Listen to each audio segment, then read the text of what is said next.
It is my honor to introduce to you guys the Lieutenant Governor of the Commonwealth of Kentucky, Janine Hampton.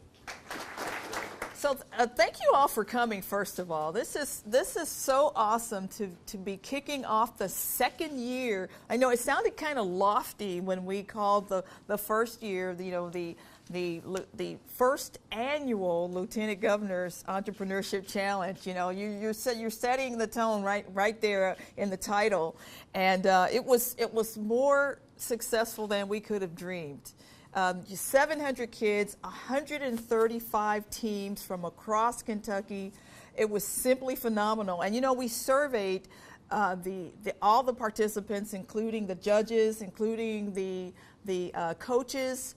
And the stat that stands out for me is that 92% of these kids had never done anything like this at all. 92%.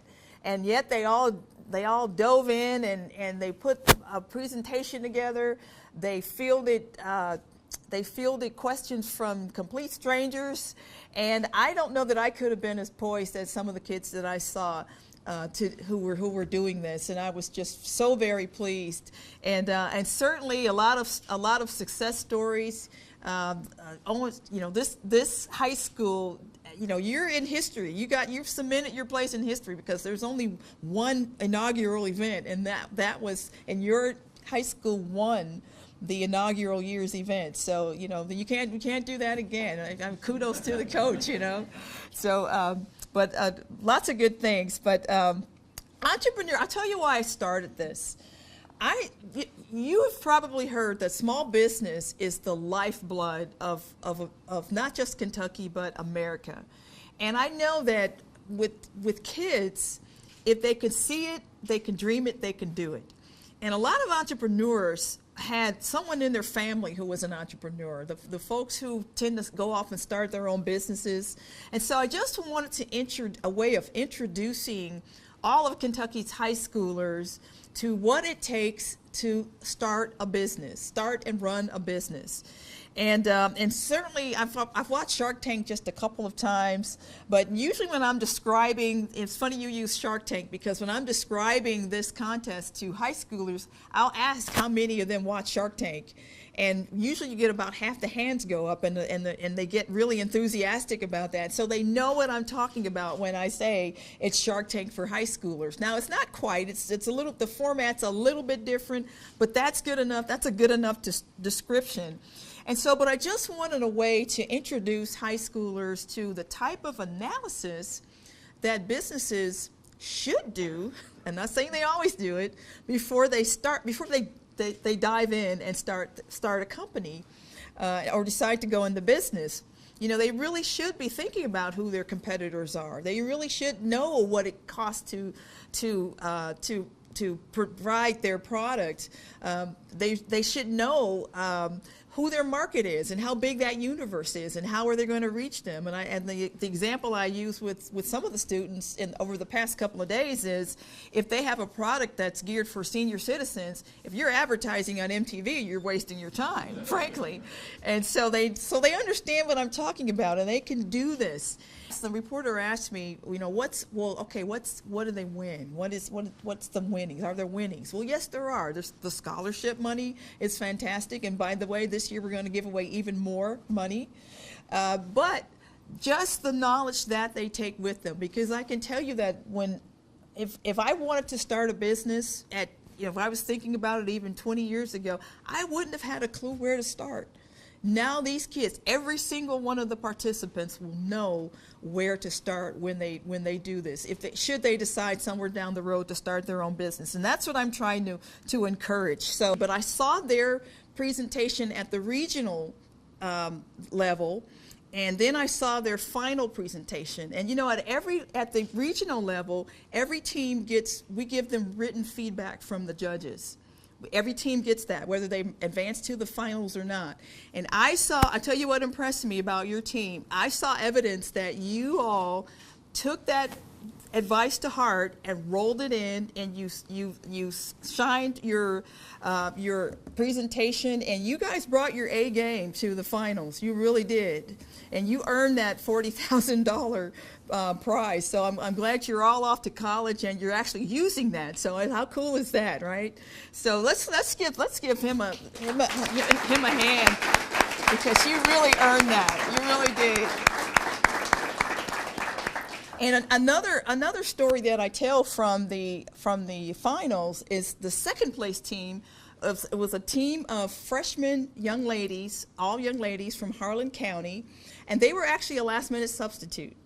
And the reason we needed a substitute is because the team that had advanced to the finals voluntarily took themselves out of the competition because they said it would interfere with the prom. And now we were going to be done by 3, and I thought, is the prom an all-day thing? High schoolers are telling me yes, it's an all-day thing, but the sad part is they had a great shot at winning either the top prize or one of the prizes. They really did, and they took themselves out of the running. So consider this: this team of young ladies had less than 2 weeks to prepare for the finals. And they did a fantastic job. They truly did. And they earned their $25,000 too. So this year, again, we're giving away $100,000. The top team will take $50,000. In addition, we have secured slots for the top 2 teams, the top 2 winning teams.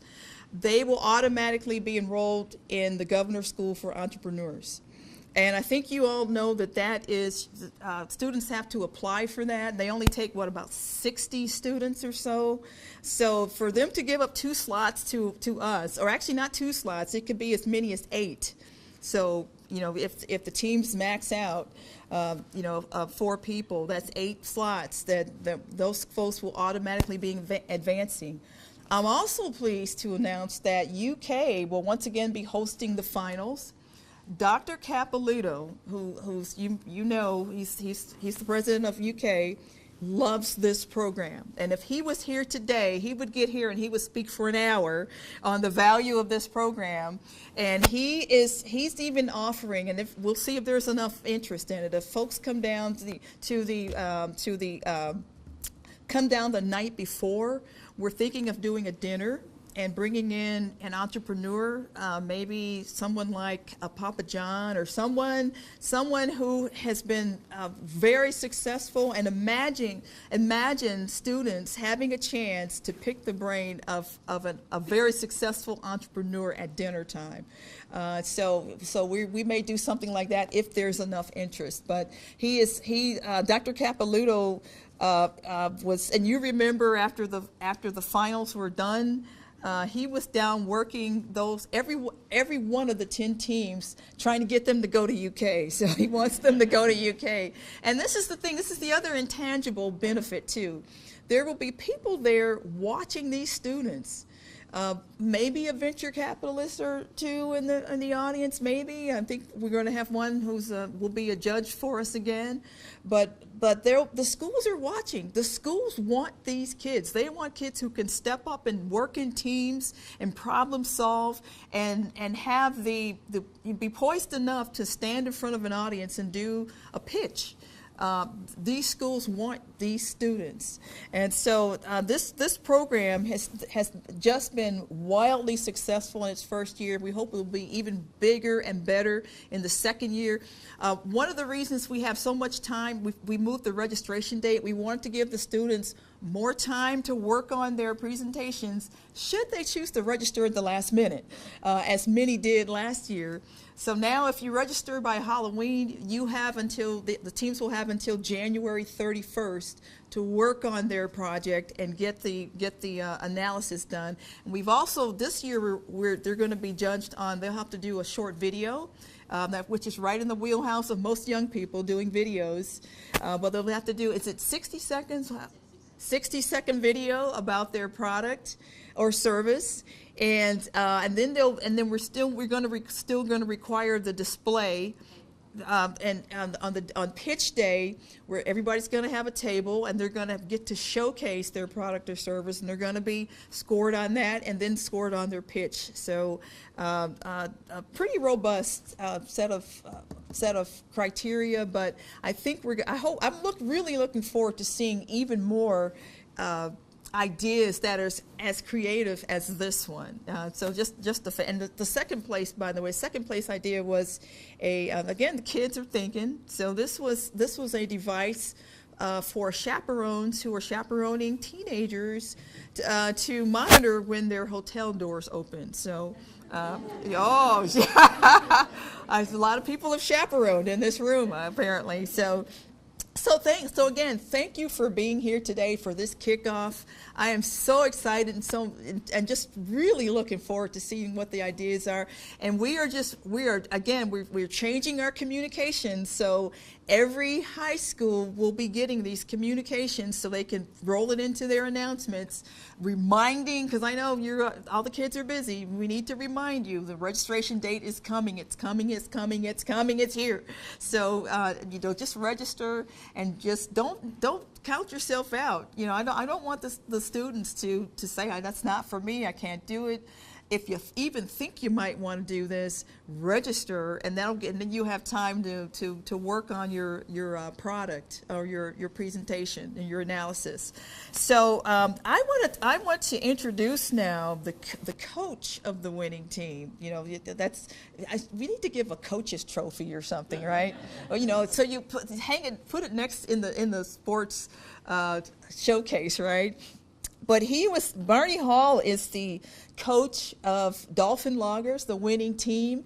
And so he's going to come up and talk about his experience on this contest. So if you would come up and talk, let's give him a hand.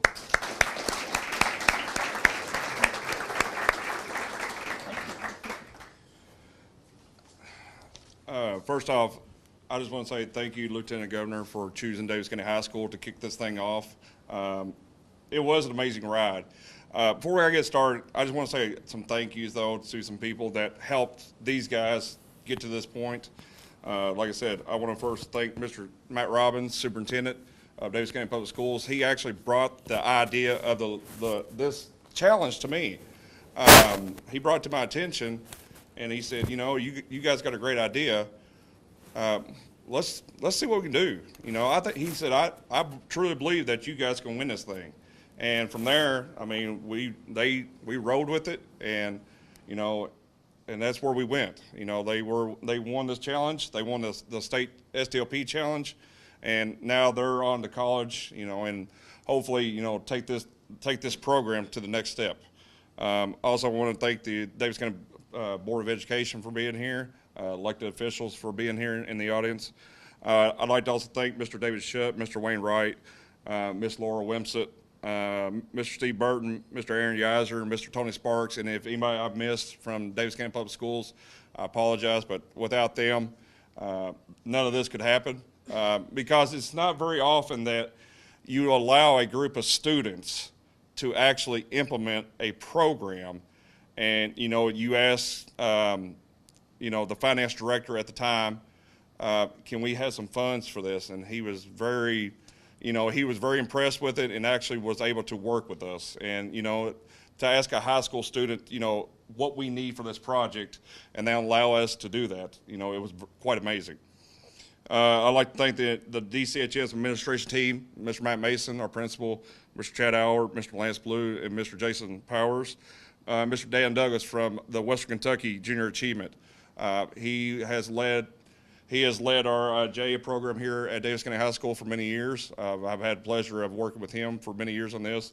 Mr. Joe Berry from the Greater Owensboro Economic Development Corporation. He actually came in and talked to the students, about how to give a good pitch and things like that. I also like to thank my wife, Amber Shelton Hall, for her time and her effort to take care of her family while I was working with these students. I mean, there was a lot of hours we were gone, but not nearly as many hours that these students put into this project. They are still working on this. They are running updates while even at school. It's crazy. And again, of course, the Lieutenant Governor for being here. And like I said, starting in this type of project. Who would ever thought that Daviess County High School would win this? And, we did. These students are able to take advantage of this money and apply it to the next step in their life. And of course, I want to thank the students of Dolphin Logger. Like I said, they've already been introduced, but Seth Phillips, J.W. Barlow, Seth Cooper, Nick McDaniel, and Elijah Eckstein, who were not able to join us tonight, but other than Nick. And last, I want to thank their parents for allowing them to work. There was a lot of times where the students were still working in my room, and the custodians had to run them off at night so they could shut the building down. And like I said, they still are working on this project, but they put numerous hours into this. But the payoff is that it's not about me or anything. I was just kind of like the facilitator, I guess. I was the one that took them from point A to point B. Without them, none of this would have been possible. It's all about the students. Our logo now that Mr. Robbins introduced to is Kids First, and that's what it's about. It's about kids, letting them see what we could do, and here we are.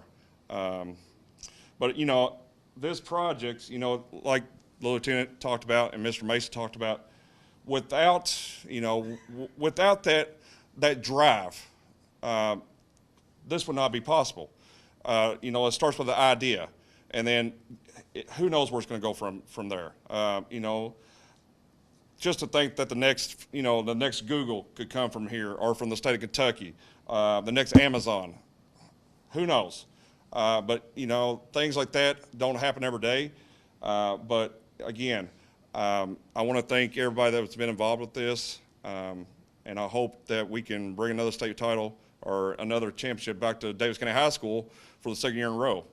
So, thank you. Well, I'll just close this out here, but I do want to say thank you for all of you being here this evening.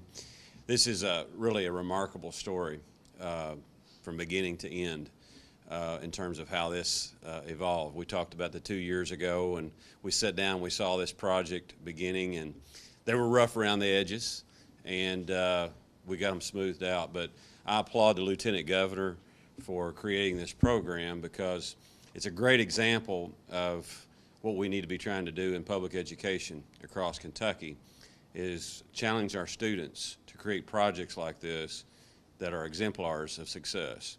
And so it's phenomenal, and I applaud you for stepping out and doing this and even making it bigger for the second year. My question is, now Mr. Hall's already brought into the possibility of a second championship.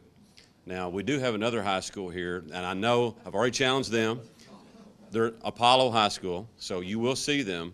I'm quite confident of that as they produce their project this next year. But we do close everything out here this evening. Appreciate everyone being here in support of Daviess County High School and the second annual kickoff of the Lieutenant Governor's Challenge. Thank you for being here this evening.